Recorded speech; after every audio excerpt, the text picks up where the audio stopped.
Wonderful. It's a special year this year because His Holiness will get 90 years, and it's always special to meet him.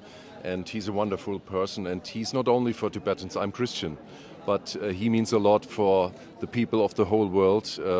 It doesn't matter which nationality and which religion. So I'm very happy to see him and in such a good mood. He's he enjoyed also that so much people came today, as every day came to him. So he means a lot to the world, not only for the Tibetans.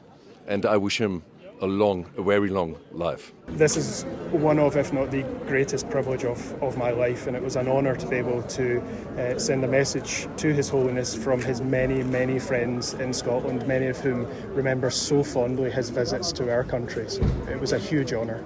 I presented His Holiness with a motion of condolence from our Parliament in Scotland, marking the passing of his brother and celebrating his brother's many contributions to the Tibetan cause. It was an honour to present it to His Holiness and for him to read it immediately straight away. It clearly meant something to